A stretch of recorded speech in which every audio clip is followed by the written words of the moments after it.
ठीक आहे. तर आपण लास्ट लेक्चरला फार्मॅकॉलॉजीचं इंट्रोडक्शन बघितलं होतं.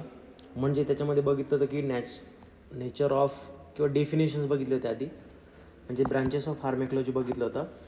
तदनंतर आपण बघितलं होतं natures of drugs, sources of drugs. त्यानंतर आपण इसेन्शियल ड्रग लिस्ट बघितली होती. त्यानंतर आपण इसेन्शियल ड्रग लिस्टमध्ये कोणकोणते ड्रग इन्क्लूड केलेत ते पण बघितलं होतं. त्यानंतर आपण बघितलं होतं रूट्स ऑफ ॲडमिनिस्ट्रेशन, म्हणजे त्याच्यामध्ये असतील ओरल असेल म्हणजेच एंटरल असेल, दुसरं असेल पॅरेंटरल. आपण डिटेलमध्ये बघितलं होतं. त्याच्यानंतरचा नेक्स्ट पार्ट आहे फार्मॅकोकायनेटिक्स, म्हणजे ब्रांचेस ऑफ फार्मॅकॉलॉजी आपण या ठिकाणी स्टार्ट करतो शिकायला. तर काय असणार आहे फार्मॅकोकायनेटिक्स? बघा, दोन शब्द आहेत. आपण आधी पण बघितलं डेफिनेशनमध्ये की फार्मॅकॉन म्हणजे काय असणार आहे, ड्रग असणार आहे. फार्मॅकॉन म्हणजे काय असणार आहे, हे जो वर्ड आहे त्याचा काय अर्थ आहे, ड्रग. आणि कायनेटिक्स म्हणजे काय, मूवमेंट. म्हणजे आपला ड्रग जेव्हा बॉडीमध्ये टाकतोय तो बॉडीमध्ये कसा मूव्ह होतोय, म्हणजेच काय. It is branch of pharmacology which deals with movement of drug in the body, किंवा अदर लँग्वेजमध्ये आपण असं म्हणूया की what body does to the drug. Okay, म्हणजे बॉडी ड्रगशी काय करते. ठीक आहे, बघूया काय काय करणार आहे. त्याच्यामध्ये 4 पुस्तके काय असणार आहे, pharmacokinetics, that is the principle of ADME. What is the ADME? Absorption, distribution, metabolism and excretion. ठीक आहे, म्हणजे आपल्या 4 प्रोसेसच्यामध्ये डिटेलमध्ये बघायच्या. फार्मॅकोकायनेटिक म्हणजे काय असणार आहेत, ॲब्सॉर्प्शन बघायचं आहे, डिस्ट्रीब्युशन बघायचं आहे, मेटाबॉलिझम बघायचं आहे आणि एक्सक्रिशन बघायचं आहे. म्हणजेच ॲब्सॉर्प्शन म्हणजे काय, how will it get in. म्हणजेच तुम्ही ड्रग एखाद्या ठिकाणी देणार आहे, म्हणजे साईट ऑफ ॲडमिनिस्ट्रेशन किंवा movement of drug from the site of administration to the systemic circulation. म्हणजेच काय, समजा तुम्ही ह्या ठिकाणी ड्रग टाकला एडल्टॉइड मसलमध्ये, इथून तुमच्या व्हेनमध्ये कसा ड्रग आतमध्ये जाणार आहे त्याला आपण म्हणूया ॲब्सॉर्प्शन. ठीक आहे. त्यानंतर नेक्स्ट असेल distribution, where will it go with the help of transporters. म्हणजेच तो ड्रग त्या ठिकाणून कुठे ट्रान्सफर केले जाणार, म्हणजे after reaching drug in to the blood circulation it transfer to the target organ. म्हणजे एक स्पेसिफिक टार्गेट ऑर्गनकडे तो काही मूव्ह केला जाईल, याला आपण म्हणणार आहे डिस्ट्रीब्युशन म्हणणार आहे. ठीक आहे, with the help of various proteins, enzymes or receptors किंवा ब्लड. ओके, वेगवेगळ्या गोष्टीं थ्रू किंवा ट्रान्सपोर्टर्स थ्रू ड्रग काय केलं, मूवमेंट केली जाईल बॉडीमध्ये आणि तो रीच केला जाईल तुमच्या कुठे, टार्गेट ऑर्गनकडे. ठीक आहे. त्यानंतर असेल मेटाबॉलिझम.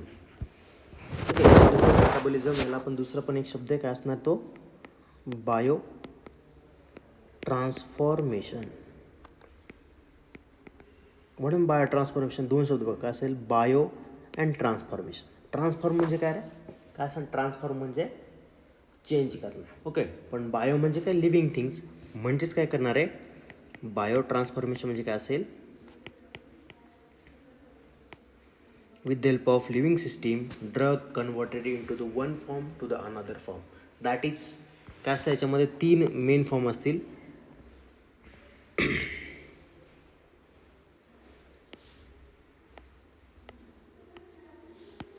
ओके, काय असेल तर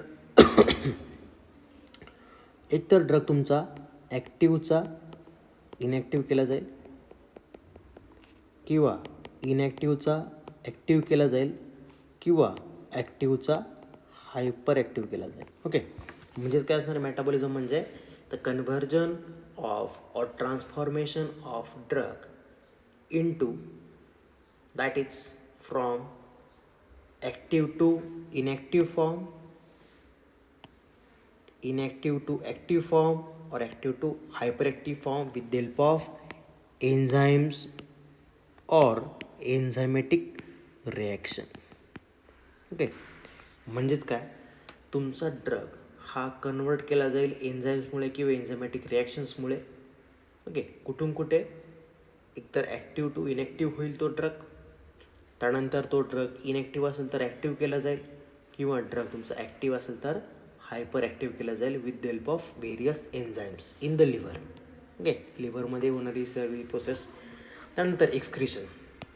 हा जो सबस्टन्स इनॅक्टिव्ह केला गेला आहे, हायपर ॲक्टिव्ह केला गेला आहे किंवा ॲक्टिव्ह केला गेलेला आहे, ओके, त्याचं कन्व्हर्जन ॲट द एंड काय असेल, वॉटर सोल्युबल फॉर्ममध्ये असेल किंवा इझिली एक्सक्रिटेबल फॉर्ममध्ये असेल. Okay, easily एक्सक्रिटेबल. ओके, मग हा सबस्टन्स जेव्हा तुमचा इनॅक्टिव्ह झाला आहे, ॲक्टिव्ह झाला आहे किंवा हायपर ॲक्टिव्ह झाला आहे, त्यानंतर तो काय होईल, तो अशा स्टेटला जाईल, म्हणजे तो एकतर वॉटर सोल्युबल असेल किंवा तो असेल इझिली एक्सक्रिटेबल फॉर्ममध्ये. आणि तो ड्रग व्हेरियस रूटमधून काय झालं आहे, तुमच्या बॉडीच्या बाहेर टाकला जाईल विथ द हेल्प ऑफ, म्हणजे किडनी असेल तर किडनीमधून इन द फॉर्म ऑफ युरिनमधून तो ड्रग बाहेर टाकून दिला जाईल किंवा in the form of stool, म्हणजे स्मॉल इंटेस्टाईन आणि large intestine in the form of स्टूलमध्ये तो ड्रग एक्सक्रीट केला जाईल. ओके, सगळं डिटेलमध्ये आपल्याला बघायचं आहे. ओके, याच्यामध्ये आपण पहिले चालू करूया absorption. What is my absorption, आपण डेफिनेशन बघूया काय असेल. बघा, ॲब्सॉर्प्शन डेफिनेशन बघण्याआधी आपण परतदा थोडंसं रिवाईज करूया. आपण इंट्रोडक्शनमध्ये बघितलं काय असेल, pharmacokinetic is study of drug movement in, through and out of the body.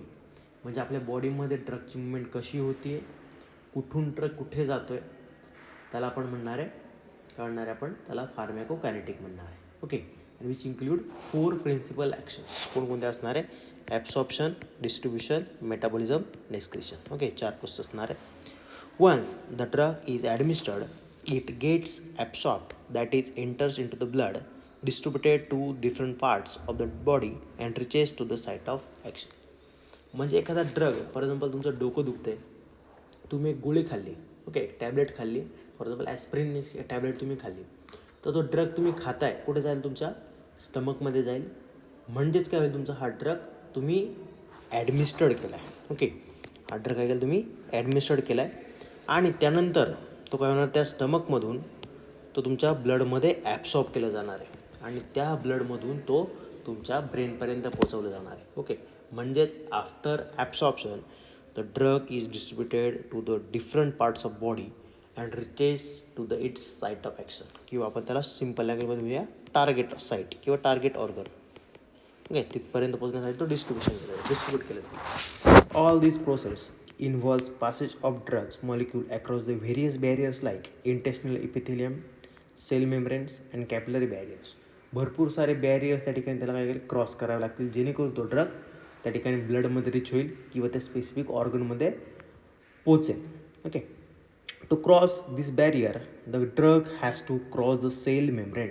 Okay, मग याच्यामध्ये समजा तुमचं इंट्रासेल्युलर ॲक्शन असेल. कोणती, इंट्रासेल्युलर. व्हॉट इज इंट्रासेल्युलर, म्हणजे इनसाईड, म्हणजे त्या सेलच्या आतल्या साईडला समजा तुमच्या ड्रगची साईट ऑफ किंवा टार्गेट साईट असेल तर त्या ड्रगला तुमच्या सेल मेम्ब्रेनला क्रॉस करावं लागेल. म्हणजेच कोणते ड्रग, जे which drugs acting on your nuclear receptor which is present in the nucleus or inside the cell. ठीक आहे, मग असं असण्यासाठी काय तुम्हाला तो ड्रग तर व्हेरियस बॅरियर्सला क्रॉस करावं लागेल.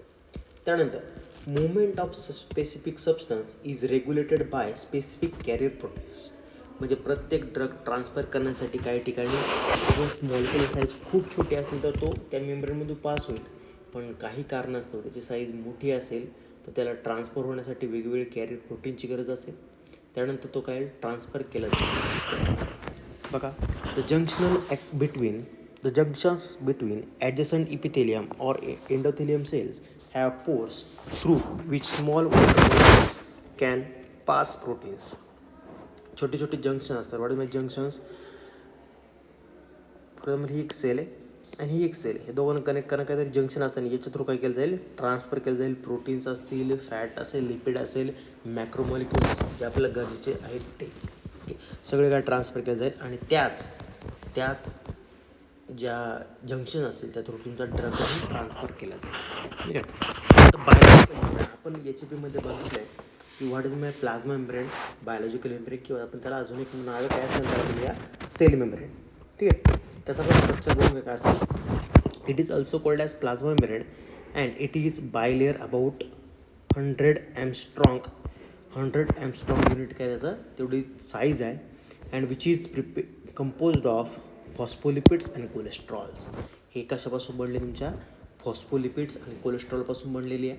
ओके, आपण बघूया पुढे स्ट्रक्चर डायग्राममध्ये आपण परत बघूया काय असेल. बघा, लिपिड आपण काय म्हणलं, लिपिड बायलेअर. बाय मीन्स काय, डबल. 2 सब्सटन्स असणार आहे.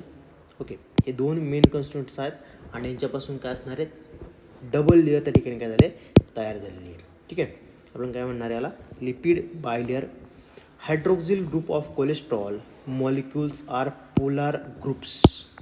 काय असणार आहे, हायड्रोक्सिल ग्रुप असेल म्हणजे हा वाला तो कोलेस्ट्रॉलचा जो ग्रुप असेल तो काय पोलार इन नेचर असेल and oriented at the 2 surface. दोन्ही सरफेसला प्रेझेंट असणार आहे, इनर अँड आउटसाईडला. त्यानंतर the non polar hydrocarbon chains are embedded in the matrix to form continuous sheet. Non polar hydrocarbon chain असणार आहे कशाची, तुमची फॉस्फोलिपिड्स. ओके, त्याची काय असणार, तुम्ही ती कंटिन्युअस शीट तयार केलेली असेल. ठिकाणी दिसेल बघा, बायोलॉजिकल मेम्ब्रेनच्या स्ट्रक्चरमध्ये तुम्हाला दिसून जाईल काय असेल का, फॉस्फोलिपिड बायलेअर. बघा या ठिकाणी एक लेअर आहे आणि या ठिकाणी एक लेअर आहे. हे काय तुमचं असणार आहेत हेड आणि हे असेल काय तुमचा टेल. हेड काय असेल, पोलर असेल.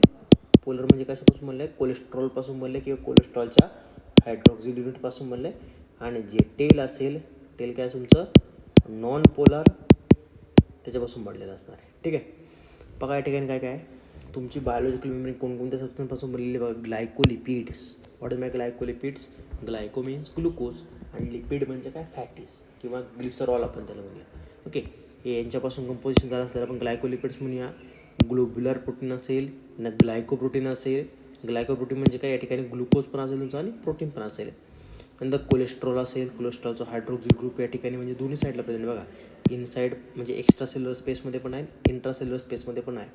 जसं मी तुम्हाला मगाशी बोललो होतो, protein channel. What is protein channel, म्हणजे जेव्हा ड्रग तुमचा किंवा जेव्हा मॉलिक्यूल सोल्यूट हा बाहेर साईडला असणार ECMमध्ये असेल, त्याला समजा या ठिकाणून इकडे आतमध्ये यायचं आहे.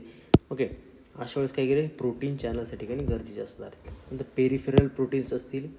त्यानंतर integral proteins. What is integral proteins किंवा आपण त्याला इंटरसेल्युलर प्रोटीन्स पण म्हणूया. ओके, का म्हणूया, कारण हा ECFमध्ये पण प्रेझेंट आहे काही पार्ट आणि ICFमध्ये पण प्रेझेंट आहे. नंतर सरफेस प्रोटीन, नंतर अल्फा हेलिक्स प्रोटीन इंटिग्रल्स, हे पण कशासाठी तुमच्या ॲज अ इपिटोप्स म्हणून काम करणार, for the binding of substance or molecules to that. Okay, हे स्ट्रक्चर कळालं आहे बायोलॉजिकल मेमरीचं काय असणार आहे.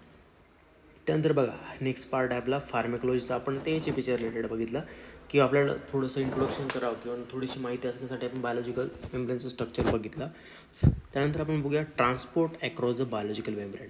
म्हणजे तुम्हाला ह्या मेम्ब्रेन असणारे ही तुमची ECF आहे म्हणजे एक्स्ट्रा सेल्युलर फ्लुइड आहे आणि हे तुमचं इंट्रासेल्युलर फ्लुइड आहे. ओके, म्हणजे तुम्हाला सबस्टन्स काय करायचं, ह्या साईड म्हणजे बाहेरच्या साईडने तुम्हाला आतमध्ये आणायचं आहे. ओके, ह्या गोष्टीसाठी किंवा ही मेकॅनिझम कोणकोणत्या पद्धतीने होते ते आपण बघणार आहे. याच्यामध्ये मेन टाईप आहे काय असेल, एक तर असेल ॲक्टिव्ह ट्रान्सपोर्ट आणि दुसरा असेल passive transport. What is the active transport, which requires energy in the form of ATP. What is ATP, adenosine triphosphate. म्हणजे जेव्हा तुम्हाला ह्या ECFमधून ICF येण्यासाठी ICFमध्ये येण्यासाठी काहीतरी एनर्जी गरजेची असणार आहे, ATP रिक्वायर्ड असणार आहे, त्याला आपण म्हणूया ॲक्टिव्ह ट्रान्सपोर्ट. आणि जेव्हा हेच ट्रान्सफर करण्यासाठी तुम्हाला एनर्जी गरज नसणार आहे म्हणजे ATPची गरज नसणार आहे, त्याला आपण म्हणूया पॅसिव्ह ट्रान्सपोर्ट. ओके, हा बेसिक 2 डिफरन्स आहेत. काय असणार आहेत, ATP जेव्हा गरजेचं असतील तेव्हा तुम्हाला काय म्हणणार त्या ठिकाणी ॲक्टिव्ह ट्रान्सपोर्ट लागणार आहे. ओके, आणि ज्या ठिकाणी ATPची गरज नाही, एनर्जीची गरज नाही, त्याला आपण काय म्हणूया पॅसिव्ह ट्रान्सपोर्ट म्हणूया. तसंच काय असणार आहे, पॅसिव्ह ट्रान्सपोर्टमध्ये काय होतं की तुमचा ड्रग हायर कॉन्सन्ट्रेशनकडून लोअर कॉन्सन्ट्रेशनला येतं. बघा या ठिकाणी दिलं आहे अलॉंग द कॉन्सन्ट्रेशन ग्रेडियंट, म्हणजे हायर कॉन्सन्ट्रेशनकडून लोअर कॉन्सन्ट्रेशन येणार पॅसिव्हमध्ये आणि ॲक्टिव्हमध्ये काय lower concentration the higher concentration जाणार आहे. ओके, फॉर एक्झाम्पल आपण एकदा बघूया एक्झाम्पल. आता ॲक्टिव्ह ट्रान्सपोर्ट आणि पॅसिव्ह ट्रान्सपोर्टचं एक्झाम्पल आपण बघूया रिअल लाईफमधलं. काय असणार आहे, फॉर एक्झाम्पल एक आपली पाण्याची टाकी. ओके, पाण्याची टाकी तू वरतून पाणी खाली आणण्यासाठी आपल्याला काय लागते, एनर्जी लागते का रे, नाही लागते, म्हणजे ATP नॉट रिक्वायर्ड. मग याला आपण काय म्हणूया पॅसिव्ह ट्रान्सपोर्ट म्हणूया. पण तेच टाकी आपल्याला भरायची आहे, वरती टाकीमध्ये पाणी टाकायचं आहे, अशा वेळेस काय लागते आपल्याला मोटर लागते आणि मोटरला काय लागते एनर्जी लागते in the form of watt. Okay, आपल्याला समजा ATP लागत असेल म्हणजेच काय, जेव्हा आपल्याला वरती न्यायचं आहे पाणी तेव्हा काय एनर्जी लागते, म्हणजे जेव्हा एनर्जी लागते त्याला आपण म्हणूया ॲक्टिव्ह ट्रान्सपोर्ट आणि जेव्हा एनर्जी नाही लागणार त्याला आपण म्हणूया पॅसिव्ह ट्रान्सपोर्ट. ठीक आहे, बघा आपण आधी बघूया पॅसिव्ह ट्रान्सपोर्ट. पॅसिव्ह ट्रान्सपोर्टमध्ये परत दोन काय असेल, ऑस्मोसिस आणि diffusion according to solute properties. Okay, जेव्हा सोल्यूट मूव्ह होत असेल त्याला आपण म्हणूया डिफ्युजन. सोल्यूट जेव्हा सोल्यूट मूव्ह होत असेल तर सोल्यूट, सॉल्वंट आणि सोल्युशन याच्यातला फरक माहीत तुम्हाला काय असेल. फॉर एक्झाम्पल तुम्हाला एक साखरेचं पाणी बनवायला सांगितलं मी तुम्हाला. ओके, साखरेचं पाणी बनवून सांगितलं, मग त्याच्यामध्ये काय असेल, शुगर काय असणार तुमचं, काय असणार आहे, सोल्यूट असणार आहे. वॉटर काय असणार तुमचं, काय असणार आहे, वॉटर सॉल्व्हंट असणार आहे. आणि हे तिघं पण हे दोघं पण जेव्हा डिझॉल्व स्टेटला जातील, शुगर तुमच्या वॉटरमध्ये पूर्ण डिझॉल्व होईल, त्याला आपण काय म्हणूया, सोल्युशन म्हणूया.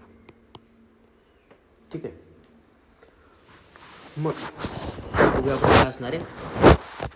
पहिल्यांदा आपण बघूया डिफ्युजन. बघा डिफ्युजन काय, movement of molecules down a concentration gradient, that is a movement of solute from higher concentration to the lower concentration, called as diffusion. याच्यामध्ये दोन टाईप आहेत. काय असेल, simple diffusion which is crossing the cell membrane, फक्त काय करणार, cross करणारे, म्हणजेच मेम्ब्रेनला जे पोर्स असेल त्याच्या थ्रू काय होईल, ट्रान्सफर केलं, छोटे छोटे छिद्र असेल त्याच्यामुळे ट्रान्सफर करणार आहे, त्याला आपण म्हणूया सिम्पल डिफ्युजन. त्याच्या through gases, oxygen, carbon dioxide काय होतात तुमच्या सेलमध्ये येतात, सेलच्या बाहेर पण जातात. तसंच फॅसिलिटेड डिफ्युजनसाठी काय एक स्पेसिफिक चॅनल असणार, तर तो तुमचं काय होणार आहे, किंवा स्पेसिफिक आपण मग असे प्रोटीन बघितलं, त्या थ्रू काय होईल, ते कॅरियर प्रोटीन असतील आणि त्या थ्रू काय होईल, हे सबस्टन्स तुमच्या सेलमध्ये येतील, सेलच्या बाहेर पण जातील.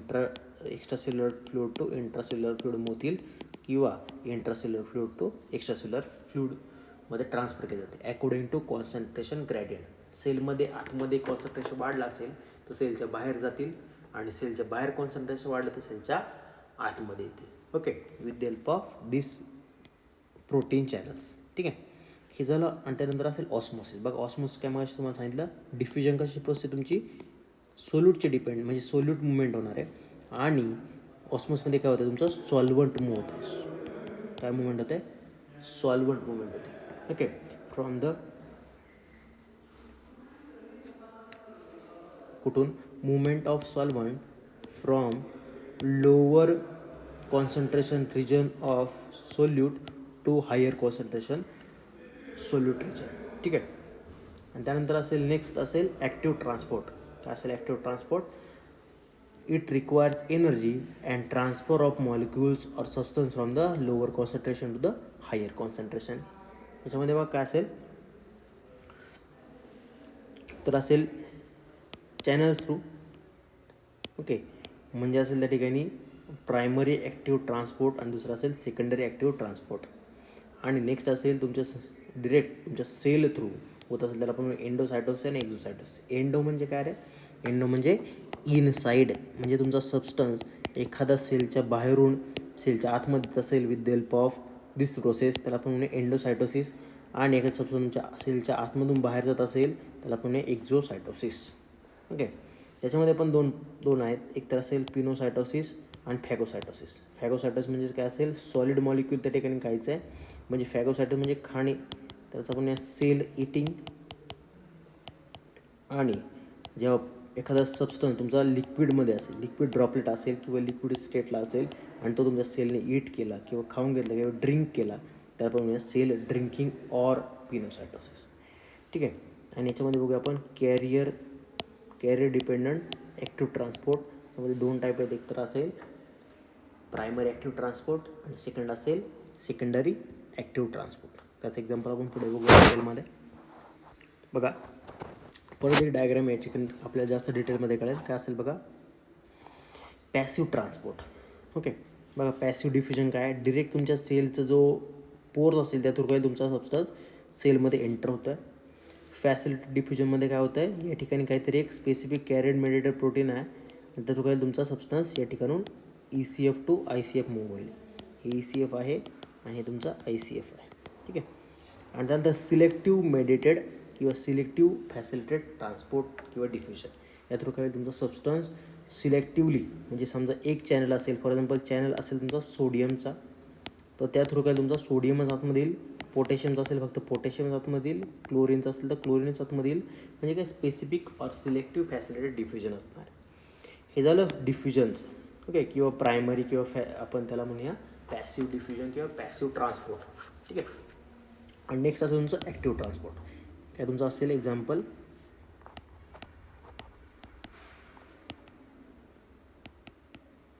ओके. काय असेल ॲक्टिव्ह ट्रान्सपोर्टमध्ये आपण मगाशी पण बघितलं काय असेल, एकतर याच्यामध्ये एकतर असेल प्रायमरी ॲक्टिव्ह ट्रान्सपोर्ट, दुसरा असेल सेकंडरी ॲक्टिव्ह ट्रान्सपोर्ट. बघा असेल ॲक्टिव्ह ट्रान्सपोर्टमध्ये आपण बघितलं काय होणार आहे, एनर्जी यूज करणार आहे.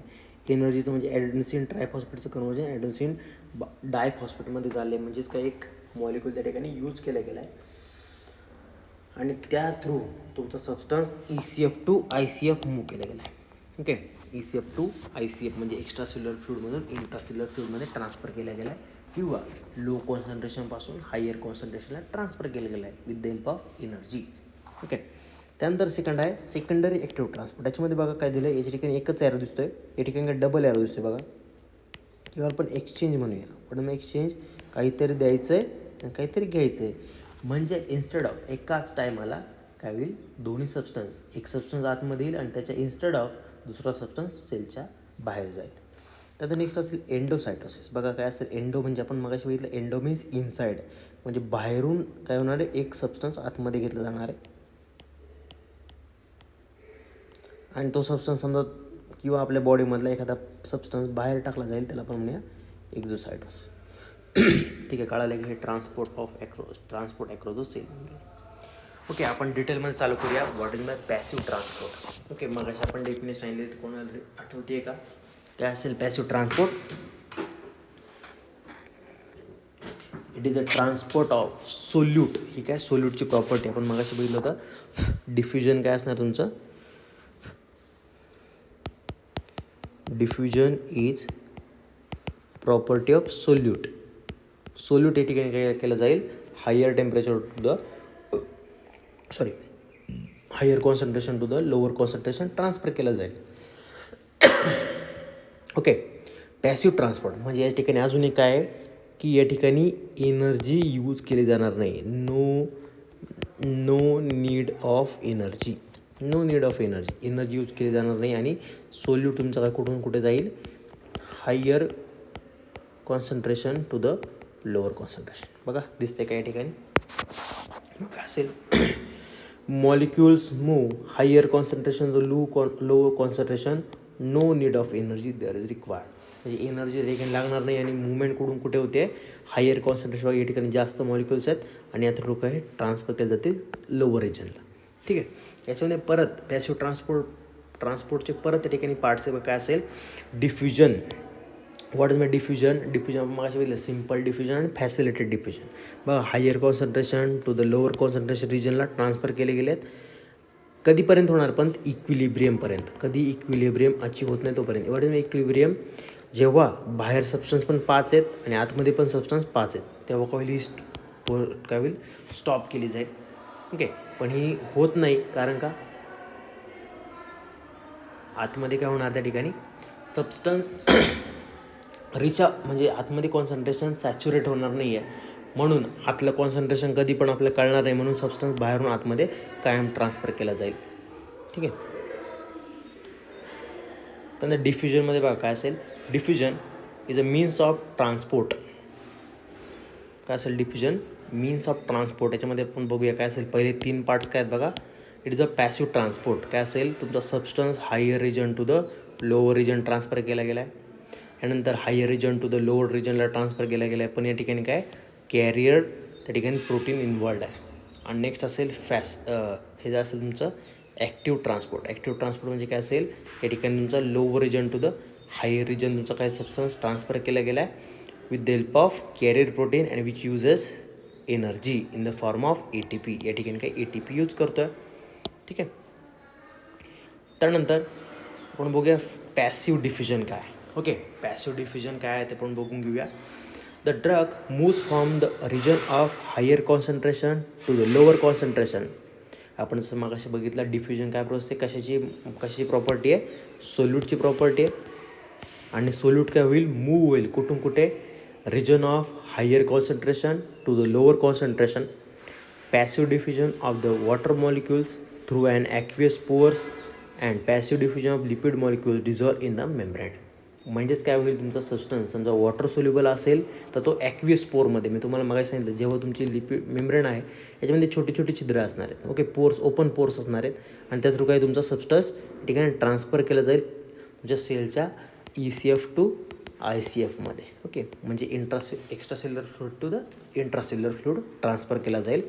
कधी तो, जेव्हा तो सबस्टन्स वॉटर सोल्युबल असणार आहे तेव्हा, ओके. आणि जेव्हा तो सबस्टन्स लिपिड सोल्युबल असेल तो डिरेक्ट तुमच्या मेम्ब्रेनमध्ये काय होईल, डिझॉल्व्ह होईल, ॲब्सॉर्ब केला जाईल, सोल्युबलाइज केला जाईल, आणि तो ट्रान्सफर केला जाईल या ठिकाणून डिरेक्ट दुसऱ्या साईडला. कारण का, तुमची मेम्ब्रेन काय लिपिड सोल्युबल आहे, ओके, बायलेयर आहे, ओके, लिपिड सोल्युबल किंवा लिपॉइडल इन नेचर आहे, ओके. आणि आपल्याला लाईक थेरी माहिती आहे, लाईक ती थेरी माहिती आहे.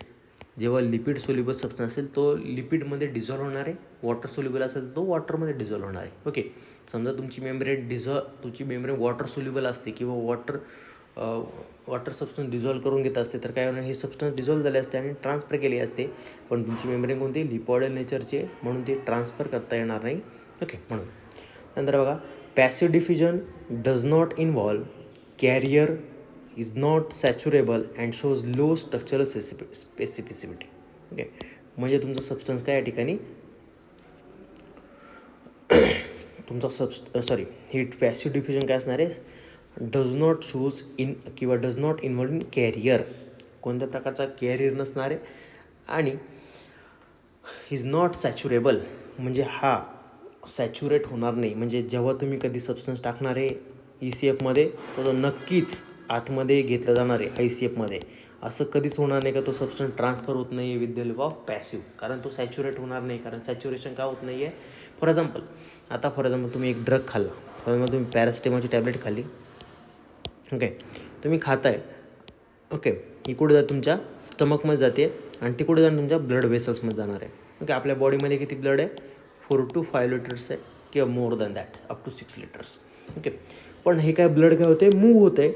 मग फॉर एक्झाम्पल मग पॅरासिटामॉलचा एक मॉलिक्यूल ॲब्सॉर्ब केला गेला, या ठिकाणी 50 मॉलिक्युल्स आहेत, ओके. आता 50 मॉलिक्युल्स म्हणजे इकडे काय 0 आहेत, आपल्या लक्षात आलं पाहिजे काय असणार आहे, ते 0 आहेत. पण मग काय higher region to the lower रिजनला ट्रान्सफर केला जाणार with the help of this membrane, okay. एक मॉलिक्यूल ट्रान्सफर झाला, पण हा मॉलिक्यूल कुठे जातो, पुढे जातो, म्हणजे ह्या रिजनमध्ये काय दिसतं, 0 दिसतं आहे. परत पुढचा गेला, या ठिकाणी 0 दिसतं आहे, म्हणजे काय होणार, या ठिकाणी सॅच्युरेशन होणार नाही आहे, मॉलिक्यूल ट्रान्सफर होत राहणार आहेत, ठीक आहे, कळालं आहे. म्हणून आपण त्याला म्हणूया नॉट सॅच्युरेबल किंवा diffusion process is not saturable and shows low structural specificity. म्हणजे त्या ठिकाणी काय, फक्त मॉलिक्युलर स्ट्रक्चर तुमचं स्मॉल असेल, मॉलिक्युलर साईज कमी असेल, तुमचा ड्रग त्या ठिकाणी ट्रान्सफर होणारच आहे, ठीक आहे. त्यानंतर rate of transport is proportional to the lipid water partition coefficient of the drug. म्हणजे तो लिपिडमध्ये किती सॉल्युबल आहे आणि वॉटरमध्ये किती सॉल्युबल आहे त्याच्यानुसार तो ड्रग काय केलं त्या ठिकाणी ॲब्सॉर्ब केला जाईल. A more lipid soluble drugs attend higher concentration in the membrane and diffuse quickly. म्हणजे तुमचा काय या ठिकाणी बघा, लक्षात घ्या काय असेल, तुमचा जेव्हा सबस्टन्स हा लिपिड सोल्युबल असेल, तुमचा सबस्टन्स काय लिपिड सोल्युबल असेल, तर तो वॉटर सोल्युबल सबस्टन्सपेक्षा जास्त पटकन फास्ट त्या ठिकाणी ॲब्सॉर्ब केला जाईल आणि तो तुमच्या ब्लडमध्ये पटकन किंवा क्विकली त्या ठिकाणी दिसेल, ओके, रिच होईल, ठीक आहे. कळलं आहे का? म्हणजे या ठिकाणी काय असेल, कधी कधी क्वेश्चन येईल की लिपिड सोल्युबल सबस्टन्स लवकर ॲब्सॉर्ब होईल की वॉटर सोल्युबल होईल, तर आपल्याला या ठिकाणी काय टिक करायचं आहे, लिपिड सोल्युबल करायचं आहे, ओके. त्याचं मी तुम्हाला कारण सांगितलं, कारण का lipid soluble substance direct dissolve होतात मेम्ब्रेनमध्ये आणि डिरेक्ट ट्रान्सफर केले जातील, okay. Also greater the difference in the concentration of the drug on two sided of the membrane faster its diffusion. म्हणजे एक आतमध्ये कॉन्सन्ट्रेशन 0 आहे, म्हणजे जेवढं ग्रॅडियंट जास्त, कॉन्सन्ट्रेशन ग्रॅडियंट जास्त, तेवढं ड्रग फास्ट त्या ठिकाणी ट्रान्सफर केला जाईल. नंतर बघा सिम्पल डिफ्युजन काय असेल, सिम्पल डिफ्युजन काय असेल बघा, movement of particles that is solute from higher to the lower concentration without a protein, it is called as simple diffusion, okay. याच्यामध्ये प्रोटीन अजिबात इन्व्हॉल्व नाही आहे, फक्त तुमचा substance higher region to the lower रिजनला ट्रान्सफर केलं जाणार आहे, ओके. या ठिकाणी बघा काय दिसतंय, हाय कॉन्सन्ट्रेशन रिजन आहे आणि लो कॉन्सन्ट्रेशन रिजन आहे. हे आउटसाईड द सेल म्हणजेच काय ECF आहे आणि इनसाईड द सेल म्हणजे काय ICF आहे. हे काय सेल मेम्ब्रेन आहे तुमची बाय लेअर आहे बघा, हे एक लेअर आणि हा एक लेअर, डबल लेअर आहे. मग ड्रग काय तुमचा होतो आहे बघा, या ठिकाणी टाकला आपण ECFमध्ये टाकला तर तो काय होतो आहे ICFला मूव्ह होतो आहे with the help of cell membrane.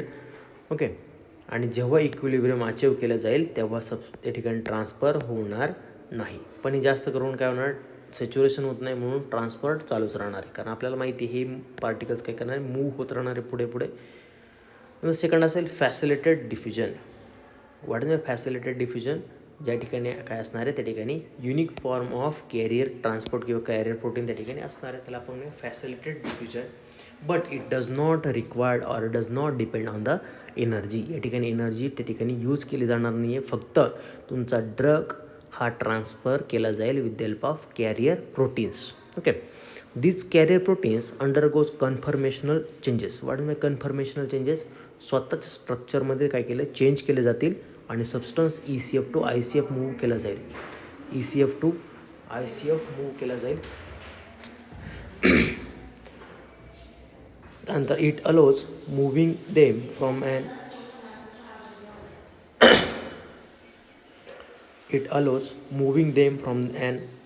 area of higher concentration to the area of lower concentration. This known as facilitated diffusion. म्हणजेच काय, तुमचा सबस्टन्स हा हायर रिजनकडून लोअर रिजनला ट्रान्सफर केला जाईल with the help of proteins. Okay, बघा याच्यामध्ये कोणकोणते एक्झाम्पल्स आहे. Uptake of glucose by the cells, म्हणजे तुमच्या बॉडीमध्ये म्हणजे तुमच्या मसल्समध्ये किंवा सेल्समध्ये ग्लुकोज घेतला जाईल with the process of फॅसिलिटेड diffusion. ठीक आहे, म्हणजेच काय असणार, फॉर एक्झाम्पल ही तुमची मसल आहे आणि याच्यामध्ये तुम्हाला काय करायचं आहे, ग्लुकोज आतमध्ये टाकायचं आहे, तर तो काय करणार त्या ठिकाणी आतमध्ये घेतला जाईल with the help of this फॅसिलिटेड diffusion किंवा स्पेसिफिक कॅरियर प्रोटीन त्या ठिकाणी असणार. ओके, पण हे वाढवणार कोण आहे, इन्सुलिन काय करत आहे, या मसलमध्ये अपटेक वाढवते, म्हणजे ह्या फॅसिलिटेड डिफ्युजन हे वाढवते ग्लुकोजचं सेलमध्ये, म्हणून ब्लड शुगर लेवल कमी होते. त्यानंतर vitamin B12 from the intestine. समजा तुम्ही व्हिटॅमिन B12 म्हणजेच काय, सायनोकोबालामाइन हा ड्रग खाल्ला तर तो तुमच्या इंटेस्टाईनमध्ये ॲब्सॉर्ब करण्यासाठी दिस मेकॅनिझम यूज केली जाते. काय करणार, फॅसिलिटेड डिफ्युजन थ्रू, म्हणजे स्पेसिफिक कॅरियर प्रोटीन असणार आहे, त्या थ्रू व्हिटॅमिन B12ला रेकग्नाईज केलं जाईल आणि ते व्हिटॅमिन त्या ठिकाणून आतमध्ये ट्रान्सफर केलं जाईल ECF टू ICF किंवा तुमच्या इंटेस्टाईनमधून ब्लडमध्ये. ठीक आहे, बघा या ठिकाणी दिसतंय का, या स्ट्रक्चरमध्ये तुम्हाला कळून जाईल काय फॅसिलिटेड डिफ्युजन स्ट्रक्चर या ठिकाणी आहे. बघा काय असेल, प्रोटीन चॅनल हे काय आपण बघूया आधी काय काय असेल. हे कॅरियर प्रोटीन आहे, त्यानंतर हे सेल मेम्ब्रेन आहे, हे प्रोटीन चॅनल आहे, हे एक्स्ट्रासेल्युलर स्पेस आहे आणि इंट्रासेल्युलर स्पेस आहे. आपल्याला काय माहिती आहे की हा सबस्टन्स एक्स्ट्रासेल्युलर स्पेसमधून इंट्रासेल्युलर स्पेसला आणायचा आहे. ओके, पण कधी, जेव्हा कॉन्सन्ट्रेशन या ठिकाणी हाय आहे आणि या ठिकाणी कमी आहे. ठीक आहे, म्हणजे higher region to the lower region transfer करायचे with the help of carrier protein. Okay, without using energy. ठीक आहे, बघा काय असेल, जेव्हा एखादी सबस्टन्स तुमच्या एक्स्ट्रासेल्युलर स्पेसमध्ये असेल आणि तो स्पेसिफिक असेल, ओके, द कॅरियर प्रोटीन काय करेल, त्याला या ठिकाणी घेऊन टाकेल. स्ट्रक्चर बघा दिसतंय का तुम्हाला, हे प्रोटीन चॅनल्स आहे, ते थ्रू काय होते, हे स्ट्रक्चर येते, अष्टकोनी स्ट्रक्चर येते.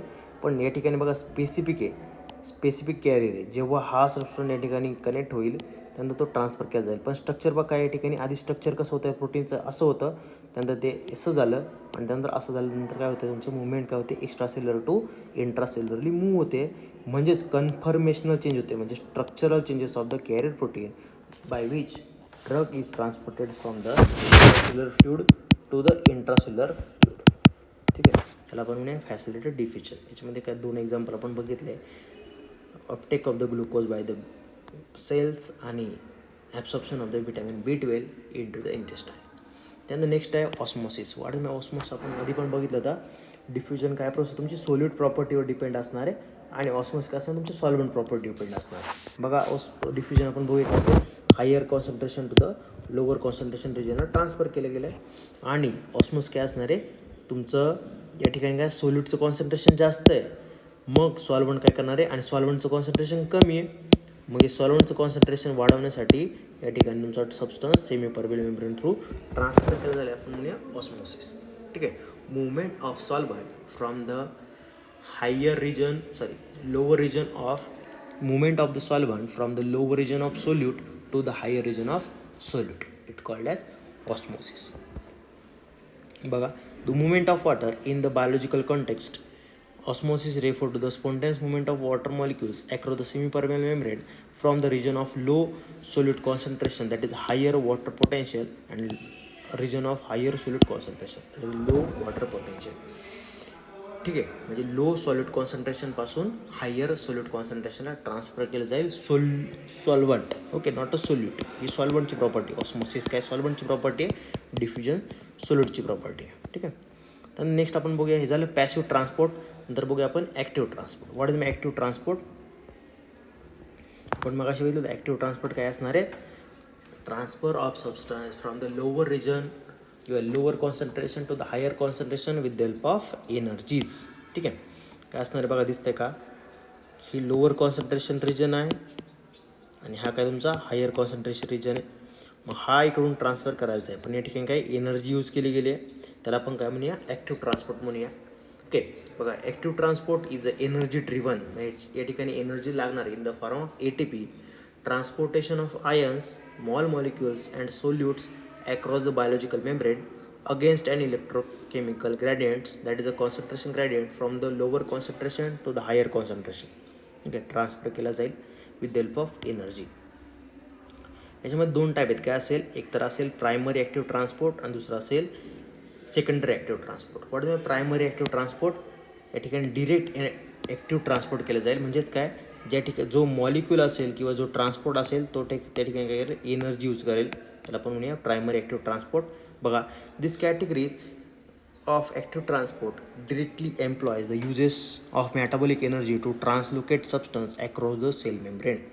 ओके, म्हणजे तुमचा जो प्रोटीन असणार आहे, कॅरियर प्रोटीन असणार, तो स्वतः त्या ठिकाणी काय करणार आहे, एनर्जी यूज करणार आहे in the form of ATP आणि त्या थ्रू ट्रान्सफर केलं जाईल. बघा, the transportation of molecules uses energy released from the ATP where adenosine triphosphate is broken down to the ADP. म्हणजे काय ठिकाणी कन्व्हर्जन मग काय असणार आहे, ATPचं कन्व्हर्जन ADPमध्ये केलं जाईल. कोणकोणते मॉलिक्युल्स मूव्ह करण्यासाठी, potassium, sodium, chlorine, hydrogen, magnesium, calcium, हे सगळे मूवमेंट करण्यासाठी काय आपल्याला प्रायमरी ॲक्टिव्ह ट्रान्सपोर्ट यूज केलं जाणार आहे. या ठिकाणी एनर्जी पण यूज केली जाईल. Okay, the enzyme utilized for the primary active transport of ions are ATPase that facilitate the movement of charged ions across the ion channels or pumps. Okay, या ठिकाणी तुम्हाला कळून जाईल बघा काय असेल, प्रायमरी ॲक्टिव्ह ट्रान्सपोर्टमध्ये extracellular fluid to intracellular fluid move करायचा आहे. हा जो सबस्टन्स आहे लोअर रिजन आहे, हा काय तुमचा हायर रिजन आहे. ओके, सबस्टन्स या ठिकाणी मूव्ह करतो आहे, पण या ठिकाणी काय होतं आहे, यूज केली जाते तुमची एनर्जी. ओके, ATP, पण कोण एनर्जी यूज करणार आहे, तुमचा हा मेम्ब्रेन ट्रान्सपोर्टर प्रोटीन यूज करणार आहे.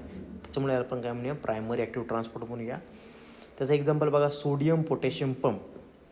बघा काय झालं, cytoplasmic sodium bind to the sodium potassium pump. हा जो आहे, हा सोडियम पोटॅशियम पंप आहे, याच्या थ्रू काय ट्रान्सफर केलं जातं, सोडियम ट्रान्सफर केलं जाईल इनसाईड आणि त्याच वेळेस पोटॅशियम बाहेर टाकलं जाईल. सोडियमचं आणि पोटॅशियम खूप वाकडे आहे, जेव्हा सोडियम आतमध्ये येईल तेव्हा पोटॅशियम बाहेरच जाणार आहे. ठीक आहे, लक्षात घ्या. ओके, कारण त्यांचं मेकॅनिझमच तसं आहे. ओके, बघा काय असेल, नेक्स्ट म्हणजे काय, सायटोप्लाझमिक म्हणजे सेलच्या सायटोप्लाझममध्ये हा रिसेप्टर नाही, पंप असणार आहे, त्या थ्रू सोडियम आणि पोटॅशियम इनसाईड आणि आउटसाईड मूव्ह केला जाईल. त्यानंतर हा जो पंप आहे काय करणार, ATP यूज करणार आहे. आपण याला दुसरं पण नाव आहे, सोडियम पोटॅशियम ATPase पंप. ऐकलं असेल तुम्ही, सोडियम पोटॅशियम ATPase पंप. काय करणार आहे, हा काय करेल, sodium potassium pump ATP use करेल आणि त्यानंतर तो काय होईल, ॲक्टिव्हिटी फॉस्फोरायलेशन झालं बघा. पी मॉलिक्यूल असेल तो काय फॉस्फोरायलेट करेल याला, आणि 3 मॉलिक्यूल काय गेले तुमचे त्या ठिकाणी बाइंड झाले सोडियमचे आणि बाहेर गेलेत. ओके, आणि त्यानंतर potassium is released from the pump. त्याच वेळेस जेव्हा सोडियम तुमचा बाहेर जाईल त्याच वेळेस पोटॅशियम काय होतील, आतमध्ये आणले जातील. ओके, हे काय आहेत, एकमेकांच्या विरुद्ध direction with the help of energies. त्यानंतर सेकंडरी ॲक्टिव्ह ट्रान्सपोर्ट मग काय असेल, also called as couple transport और को transport, as there movement of ions along with their large molecules like glucose. Okay, म्हणजे याच्या थ्रू काय होईल, वेगवेगळे ट्रान्सपोर्टर असणार आहेत आणि मोठे मोठे मॉलिक्युल्स किंवा मॅक्रो मॉलिक्युल्स या ठिकाणी ट्रान्सफर केले जातील First, the ions are pumped down the electrochemical gradients but acts against a concentration gradient as a result of the in which is energy which is released. याच्यामध्ये energy release केली जाईल किंवा energy use केली जाईल secondary मेटाबॉलाइट्सने. Then the solute is translocated across the cell membrane down the concentration gradient. याच्यामध्ये दोन type आहेत बघा, सिम्पोर्टर असेल आणि अँटीपोर्टर असेल. What is सिम्पोर्टर? लक्षात द्या सेम डिरेक्शन, लक्षात द्या सेम डिरेक्शन. आणि अँटी म्हणजे अपोजिट किंवा विरुद्ध आपण त्याला म्हणूया. मग काय असेल? The solute and ions are transported in the same direction. म्हणजे जो आयन असेल किंवा सोल्यूट असेल तो त्याच्या थ्रू काय होईल, एकाच डिरेक्शनला मूव्ह केला जाईल. पण अँटीपोर्टमध्ये काय, एक विरुद्ध डिरेक्शनला मूव्ह केलं जाईल. ओके, एक्झाम्पल बघा सिम्पोर्टरचं काय असेल, include glucose symporter SgL1 LT1 SgLT1 glucose symporter 1. आता आपण अँटीडायबेटिक चॅप्टरमध्ये लागणारे लक्षात असतो तुमच्या गाबा सिम्पोर्टर, त्यानंतर ऑलिगोपेप्टाइड सिम्पोर्टर पेप्टी अँड मोर, भरपूर सारे सिम्पोर्टर्स आहेत. आणि अँटीपोर्टमध्ये बघा also referred as a counter transporter or exchanger, solute and ions are allowed to move opposite direction. Example sodium calcium transporter via the calcium ATPase channels, त्यानंतर chlorine hydrochloride transporters and sodium potassium transporters. ठीक आहे, diagram तुम्हाला अजून कळून जाईल काय असणार आहे बघा. Uniporter, what is my uniporter? Uni means one. एका वेळेस काय होईल, तुमचा एकच मॉलिक्यूल मूव्ह केला जाईल across the cell membrane with the help of carrier protein and also use energy in the form of ATP. Symporter, what is my symporter? एका वेळेस काय दोन्ही मॉलिक्युल्स एकाच डिरेक्शनला मूव्ह केले जातील. आणि अँटीपोर्ट म्हणजे काय असणार आहेत, एक मॉलिक्यूल आतमध्ये येईल, एक मॉलिक्यूल बाहेरच्या दिशेने जाईल. त्यानंतर नेक्स्ट असेल endocytosis. What is my endocytosis? Endo means inside. बघा हा सबस्टन्स, हे मॉलिक्युल्स काय होतं आतमध्ये, सेलच्या आतमध्ये घेतले जातील.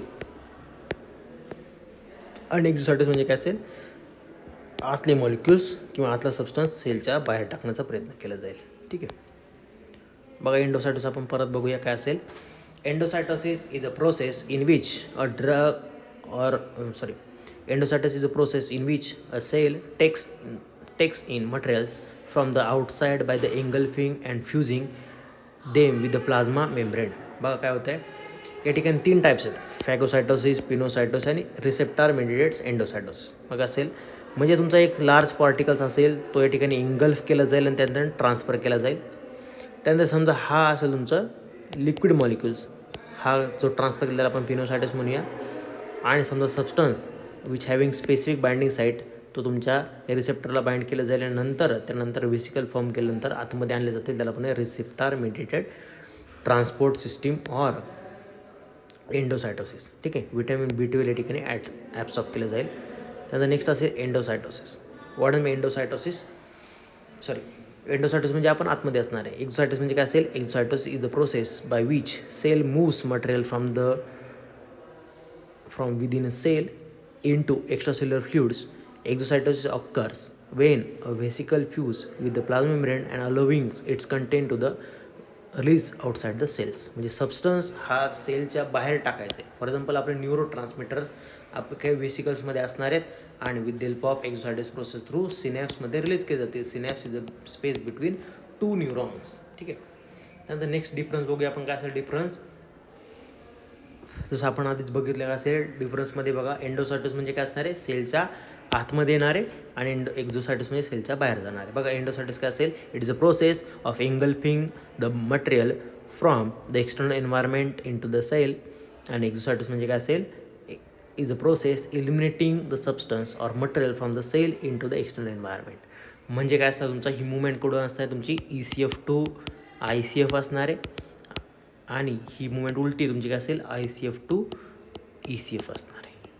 ठीक आहे, त्यानंतर सेल मेम्ब्रेन फोल्ड्स, की त्याला आपण सुडोपोडियम पण म्हणतो. ऐकलं असेल तुम्ही सुडोपोडियम तयार केलं जाईल आणि त्या थ्रू सेलच्या आतमध्ये घेतलं जाईल. Cell membrane folds and forms vesicular structures around the membrane to be material to be ingested. म्हणजे सेलच्या आतमध्ये घेण्यासाठी काय एक मेम्ब्रेन तयार केलं जातं, आपण सुडोपोडियम म्हणूया. The secretory vesicles fuse with the plasma membrane जे समजा वेस्ट प्रोडक्ट्स फॉर सोड युरिया असेल, युरिक ॲसिड असेल किंवा अदर डेड सेल्स असतील, डेड सेल ऑर्गॅनिल्स असतील, त्यांना बाहेर टाकण्यासाठी ही एक्झोसायटोसिस प्रोसेस केली जाईल.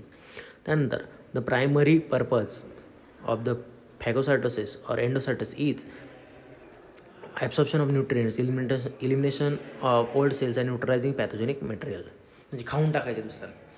आणि एक्झोसायटोसिस काय eliminating cellular waste, mode of cellular communication, cellular repair यासाठी एक्झोसायटोसिस केले जाते.